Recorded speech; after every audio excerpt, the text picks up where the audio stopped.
Hello my fellow golf addicts. In this video, we're going to talk to you about how you can shoot a par round of golf, so stick around.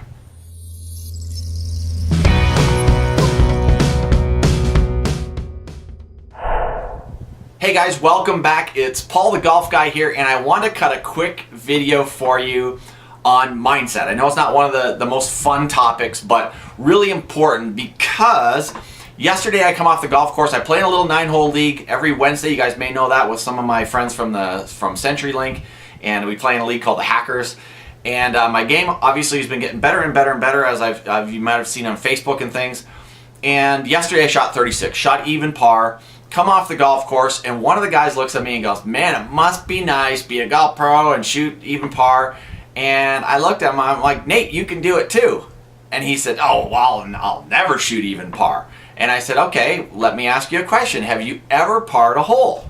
And he said, "Well, of course I've parred a hole, Paul." He goes, "I've actually made 8 pars in a row, and I double bogeyed number 9.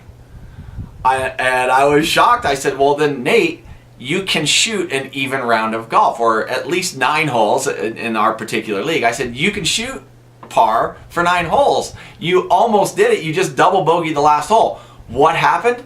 His mind got to him on that last hole, and he stood up in the tee box and he went, "Oh my goodness, I'm even par. All I got to do is make par here." And he got nervous and then started hitting the golf ball all over the place.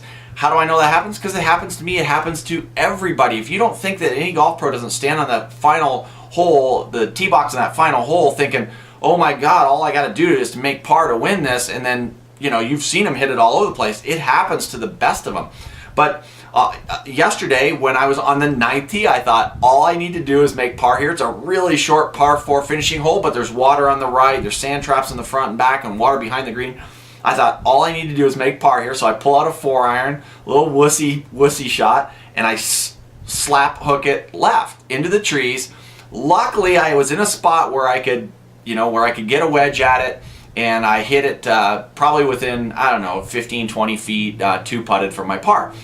But my brain just took over on that. All I had to do was take out a nice, easy, probably 3-wood, or even my driver. I could have just hit my driver just nice and easy and been fine. But I started changing my thinking. I'd been playing good all day, and next thing I know, I've got a 4-iron in my hand, and I'm thinking too much with my 4-iron. It happens to everybody, guys, but mindset is hugely important. And before I let you guys, we'll talk about Tiger for just a second. Now, I was around Tiger a lot back in the late 90s, 97, 98. I was at Rio Seco Golf Club. He worked with Butch Harmon there at the golf club, so he was around all the time. His mindset at that point in time in his career, guys, was, "I am going to beat everybody when I walk out on this golf course this weekend." And everybody else's mindset was, "Oh my goodness, Tiger is going to beat us this weekend, and he's the guy to beat." And when you walk out onto the golf course with that much confidence, it completely changes your game. It completely changes the way you swing the golf club, and that is more important than the swing. Tiger has not forgotten how to swing a golf club. He's working on stuff, and he's changing his swing, and he's working with this new guy, Chris Como or something. I don't know who he is, but he hasn't forgotten how to swing a golf club. But his mindset right now is so crazy with all the stuff that's happened in his life with his ex and all that crazy new stuff that was going on. Ever since then, you've noticed his head is not in it. He needs to get his head straight before he's going to get his game straight. And when he does that, he can come back again. I think he can be a dominant player again, but he needs to get his head right. The swing, he's trying all these crazy stuff, trying to fix that, and I really think it's a mindset issue, but who am I to say?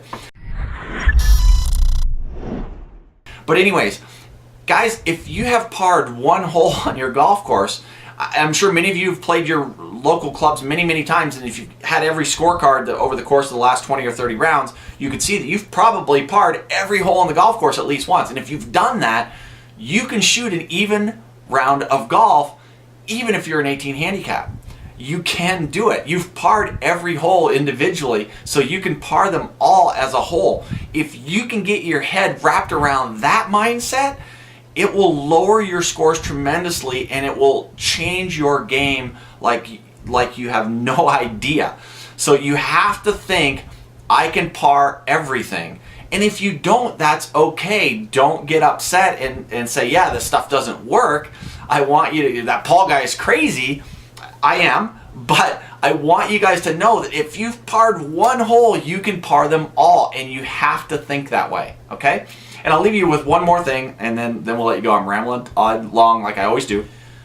Same thing when you're standing on a tee box and there's water in front of you. There is no water in front of you. That's not your intention. So just focus on the fairway and go, I'm going to hit it into the fairway. As soon as you say, don't hit it in the water, your brain goes, what? Did you just say hit it in the water? And how many times have you thought don't hit it in the water and you knife it in the water? Happens all the time. Stop thinking that way. Think down the middle. Think I'm going to hit it here. Think I want to hit it there. Think I need to turn it around this tree. Even if you don't think you have the ability to turn it around a tree one way or another, my buddy Marty always, it drives him nuts when I say, I think I'm going to hook it around that tree, or I think I'm going to hit it down the right side and turn it over. Yeah, some of that is the fact that I've worked on my game for a long time and I can do that, but a lot of it is that's what I just told myself to do. I just told myself to do that, so my body does what I just told it to do. If I'm standing on the tee box and I'm looking down that fairway and I know I can hit it down the right side and turn it over, but I look at the water and I go, wow, I hope I don't hit it in there. What did you just do? You just made your body all tense and weird, like, oh shoot, now I hope I don't do that. Happens to the best of us, and I've done that in the past many, many times, not saying I haven't. But if you stop thinking that way, if you start thinking where you want the ball to go and not where you don't want the ball to go, you'll see that on the bottom of some of my email stuff. That will change your game. That will change everything. And know that if you've parred one hole, guys, you can par them all. And that's what I've got to say in this video. Paul the Golf Guy, thanks for watching, and we'll see you again soon in another video. Take care, guys. Bye.